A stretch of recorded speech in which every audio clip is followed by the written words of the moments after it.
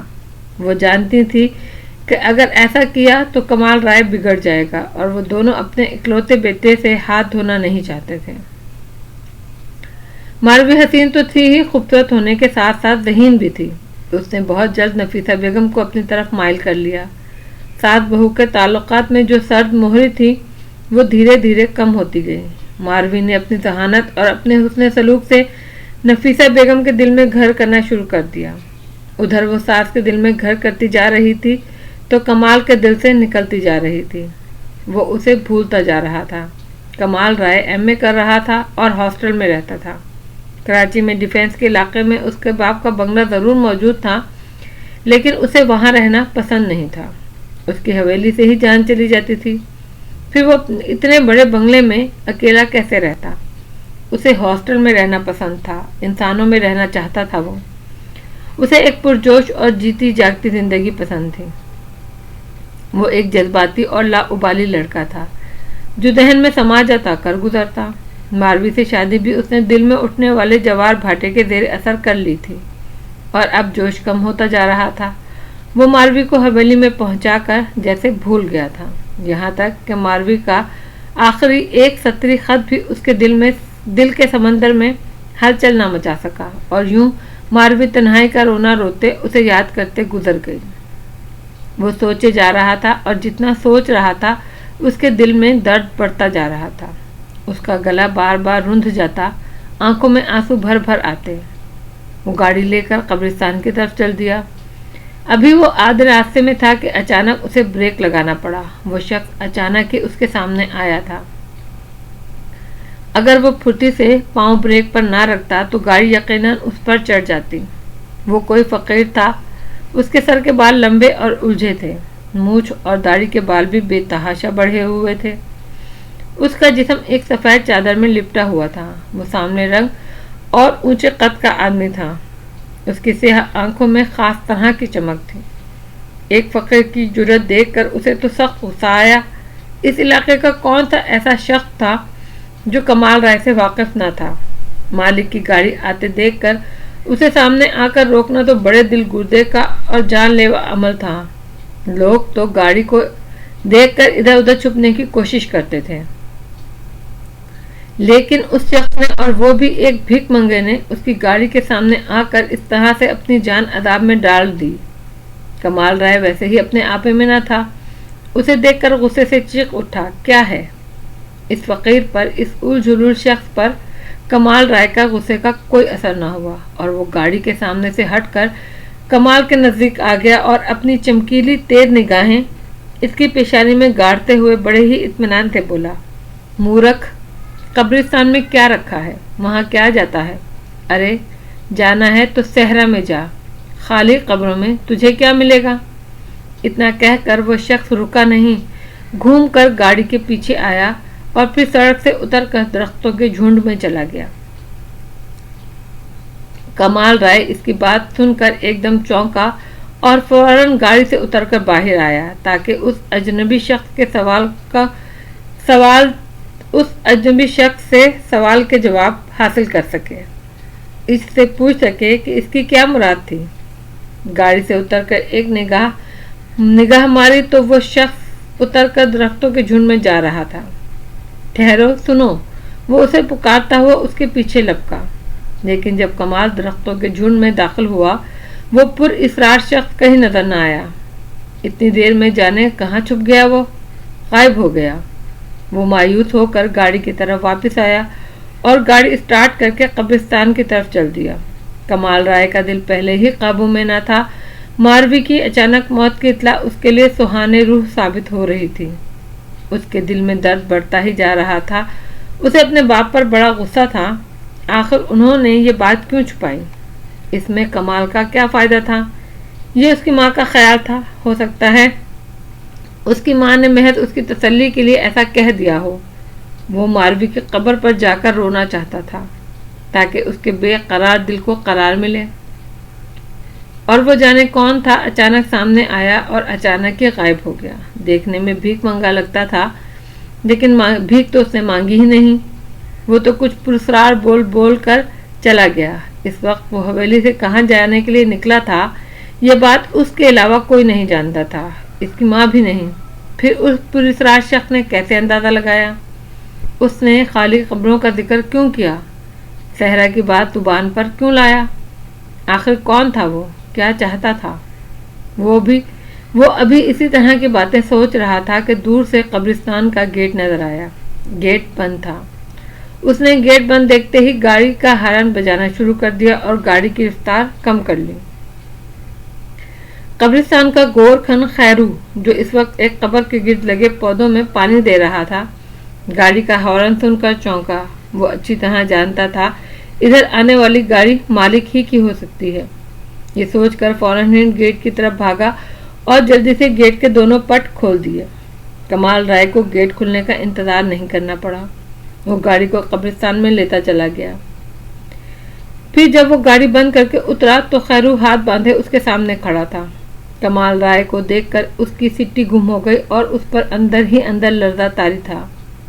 کمال رائے نے ایک نظر ہاتھ باندھے کھڑے خیرو کی طرف دیکھا اور بہت نرم لہجے میں بولا، خیرو، مالکن کہاں ہیں؟ وہ اس طرف مالک۔ خیرو نے کپکپاتی آواز میں قابو پاتے ہوئے ایک گوشے کی طرف اشارہ کیا۔ کمال رائے اس سمت بڑھنے لگا جس طرف خیرو نے اشارہ کیا تھا۔ خیرو ہاتھ باندھے اور گردن جھکائے اس کے ساتھ ہو لیا۔ قبروں کے لیے ایک غیر نمایاں حصہ منتخب کیا گیا تھا۔ وہ درختوں کی آڑ میں تھی اور دور سے دیکھنے میں نظر بھی نہیں آتی تھی۔ قبریں پختہ ہو چکی تھیں، انہیں سفید پتھر سے بنایا گیا تھا۔ قبروں کو دیکھ کر کمال رائے بے اختیار ہو گیا۔ اس نے بے تابانہ ماروی اور بچی کی قبر کے گرد ایک چکر لگایا۔ ضبط کا بندھن ٹوٹا اور وہ کوشش کے باوجود اپنے بہتے آنسو نہ روک سکا۔ وہ کچھ دیر یوں ہی خاموش کھڑا آنسو بہاتا رہا۔ اس کی نظریں کبھی ماروی کی قبر کا طواف کرتی تو کبھی اپنی بچی کی قبر کا۔ آنسوؤں سے بھری آنکھیں کبھی دھندلاتی، کبھی صاف دکھائی دینے لگتی۔ پھر کمال رائے نے رومال سے اپنے آنسو بہتے آنسو پونچھ کر فاتحہ کے لیے ہاتھ اٹھائے۔ ابھی اس نے فاتحہ پڑھنا شروع ہی کی تھی کہ اچانک اس کی سماعت سے اس پراسرار شخص کی آواز ٹکرانے لگی۔ اس کے کہے ہوئے جملے بار بار سنائی دینے لگے۔ اسے فاتحہ پڑھنی مشکل ہو گئی۔ فاتحہ پڑھنے کے بعد ایک دوسرا خیال بھی آیا۔ اس خیال پر اس نے فوراً عمل کرنے کی ٹھان لی۔ اس نے ایک نظر خیرو پر ڈالی اور ہاتھ باندھے اور سر جھکائے اس کے پیچھے کھڑا تھا۔ کمال رائے کو ہٹتا دیکھ کر وہ فوراً ایک طرف ہو گیا۔ کمال رائے اس کے نزدیک سے گزرتا ہوا بولا، آؤ خیرو۔ جی مالک۔ وہ بہت سعادت مندی سے اس کے پیچھے ہو گیا۔ راستے میں کمال رائے نے اس سے کوئی بات نہ کی۔ وہ اطمینان سے گاڑی میں آ کر بیٹھا، گاڑی اسٹارٹ کی اور سامنے کھڑے خیرو کو اپنے نزدیک آنے کا اشارہ کیا۔ وہ بھاگ کر کھڑکی کے سامنے آیا اور بولا، جی مالک، حکم۔ آؤ گاڑی میں بیٹھو۔ کمال رائے نے نرم لہجے میں کہا، جی مالک۔ یہ کہہ کر خیرو اپنی جگہ سے ٹس سے مس بھی نہ ہوا۔ وہ تو جیسے پتھر کا ہو گیا۔ اس پتھر کا ہو جانا اسے بجا تھا۔ اس سرزمین پر آج تک کسی زمینوں کے مالک نے اپنے ملازم اور وہ بھی گورکھن کو اپنی گاڑی میں بیٹھنے کی پیشکش نہ کی تھی۔ یہ تو وہ لوگ تھے جو اللہ کی بنائی ہوئی زمینوں کے خود مالک بن بیٹھے تھے۔ ان فرعونوں سے کوئی ملازم کیسے توقع کر سکتا تھا؟ اور وہ یہ توقع کر سکتا تھا کہ مالک اسے گاڑی کے نیچے تو کچل دے، لیکن یہ توقع ہرگز نہیں کہ کوئی مالک اسے اپنی گاڑی میں ساتھ بیٹھنے کی پیشکش کرے۔ خیرو، آؤ، میرے پاس وقت کم ہے۔ کمال رائے بہت گمبھیر لہجے میں بولا، اچھا مالک۔ وہ ڈرتے ڈرتے پچھلا دروازہ کھول کر بیٹھنے لگا۔ نہیں خیرو، ادھر آؤ۔ کمال رائے نے اسے اپنے ساتھ بیٹھنے کا اشارہ کیا۔ اب خیرو کے لیے کوئی جائے پناہ نہ تھی۔ اب اسے یہ شبہ نہ رہا تھا کہ اس نے کچھ غلط سنا ہے۔ مالک اسے اپنے برابر بیٹھنے کے لیے کہہ رہا تھا۔ اس کا حکم نہ ماننا بھی خود کو عذاب میں مبتلا کرنے کے مترادف تھا۔ خیرو کا گھر بھی قبرستان میں تھا۔ وہ اپنے بیوی بچوں کے ساتھ ہی رہتا تھا۔ اس نے اپنے کچے مکان پر دور ہی سے ایک نظر ماری۔ وہ کچا گھر دیکھتے ہی دیکھتے دھندلا گیا۔ جانے کیا سوچ کر خیرو کی آنکھوں میں آنسو امڑ آئے۔ اس نے گاڑی میں بیٹھتے ہوئے اپنے کاندھے پر پڑے ہوئے انگوچھے سے تیزی سے آنکھیں پونچھی اور پھر سکڑ سمٹ کر گاڑی میں بیٹھ گیا۔ گاڑی ایک جھٹکے سے آگے بڑھ گئی۔ کمال رائے نے قبرستان سے نکل کر حویلی کی طرف جانے والے راستے کے بجائے جنگل کا راستہ اختیار کیا۔ خیرو کے ہونٹ سختی سے بھینچے تھے اور اس کے دل پر سناٹا طاری تھا۔ وہ آنے والے وقت کا سوچ کر ہول رہا تھا۔ گاڑی جب جنگل میں داخل ہوئی تو خیرو کو یقین ہو گیا کہ اب اس کا آخری وقت آ پہنچا ہے۔ اس نے کانپتے ہوئے لہجے میں پوچھا، مالک، مجھ سے کوئی غلطی ہوئی؟ نہیں خیرو، آؤ ذرا جنگل کی سیر کریں۔ یہ کہہ کر وہ گاڑی سے اتر آیا۔ جی مالک۔ وہ ڈرتا ڈرتا گاڑی سے اترا۔ خیرو، گاڑی کی پچھلی سیٹ پر میرا ریوالور پڑا ہے، وہ نکال کر لا دو مجھے۔ جی مالک۔ جب خیرو نے کانپتے ہاتھوں سے گاڑی کا پچھلا دروازہ کھولا تو پیچھے سے کمال رائے کی آواز آئی، اچھا خیرو، رہنے دو۔ جی مالک۔ اس نے فوراً ہی دروازہ بند کیا اور کمال رائے کے پیچھے ہو لیا جو جنگل کے اندر جا رہا تھا۔ کچھ دور اندر جا کر وہ ایک گھنے درخت کے نیچے کھڑا ہوا۔ خیرو بھی اسے دیکھ کر رک گیا۔ کمال رائے نے اس کے اوپر سے نیچے تک اس کا جائزہ لیا اور پھر اس کے دونوں کاندھوں پر ہاتھ رکھ کر دھیرے سے بولا، خیرو دیکھو، مجھ سے جھوٹ نہ بولنا، جو پوچھوں اس کا جواب بالکل سچ سچ دینا۔ اگر تم نے جھوٹ بولا تو یہ بات اچھی طرح جان لو، میں یہاں سے اکیلا واپس جاؤں گا۔ میرے اکیلے جانے کا مطلب تم اچھی طرح سمجھ گئے ہوگے، اور اگر تم نے سچ سچ کہہ دیا تو میری تمہاری اس ملاقات کا کسی کو کچھ علم نہ ہوگا، یہاں تک کہ تیرے مالک کو بھی نہیں۔ یہ میرا وعدہ ہے تجھ سے۔ جی مالک، پوچھے، آپ جو پوچھیں گے اس کا جواب بالکل سچ سچ دوں گا، اس نے کانپتے ہوئے کہا۔ شاباش، کمال رائے نے خوش ہو کر کہا۔ خیرو، کیا یہ دونوں قبریں تم نے کھودی تھیں؟ نہیں مالک، اس نے جواب دیا۔ اوہ، وہ حیران ہوا، یہ کام تو تمہارا ہے نا، پھر یہ کام کس نے کیا؟ رولی نے، خیرو نے آہستہ سے کہا۔ قبروں میں جنازے کس نے اتارے؟ کمال رائے نے پھر سوال کیا۔ مجھے نہیں معلوم، خیرو نے اس عجیب سوال کا جواب سکون سے دیا۔ کیا تم نے جنازے بھی نہیں دیکھے؟ نہیں مالک۔ تم قبرستان میں موجود نہیں تھے؟ تو کہاں تھے؟ مجھے رولی نے حکم دیا تھا میں اپنے گھر جا کر سو جاؤں اور سورج نکلنے سے پہلے گھر سے نہ نکلوں۔ خیرو، جو کچھ تم کہہ رہے ہو سچ ہے؟ ہاں مالک، خیرو نے ڈرتے ڈرتے نظریں اٹھائیں۔ آؤ پھر میرے ساتھ، اب باقی باتیں گاڑی میں بیٹھ کر کرو۔ جی مالک، میں نے اپنی زندگی داؤ پر لگا کر سچ بول دیا ہے۔ اگر بڑے مالک کو معلوم ہو گیا کہ میں نے آپ کو بتایا ہے تو میرے بیوی بچوں کو بھی نہیں چھوڑیں گے۔ میں جانتا ہوں خیرو، تو فکر نہ کر، تیری زندگی کا میں ذمہ لیتا ہوں۔ میرے جیتے جی تجھے کوئی ٹیڑھی نگاہ سے بھی نہیں دیکھ سکے گا، آ میرے ساتھ۔ یہ کہہ کر وہ تیز تیز قدموں سے چلتا ہوا گاڑی کی طرف آیا۔ گاڑی سٹارٹ کی، اس نے خیرو کو گاڑی میں آنے کا اشارہ کیا۔ مالک، آپ اجازت دیں تو اب میں پیچھے بیٹھ جاؤں؟ خیرو نے التجا کی۔ اچھا خیرو، چل پیچھے ہی بیٹھ جا۔ خیرو جلدی سے گاڑی کا پچھلا دروازہ کھول کر بیٹھ گیا۔ مالک، آپ کا ریوالور اگلی سیٹ پر رکھ دوں؟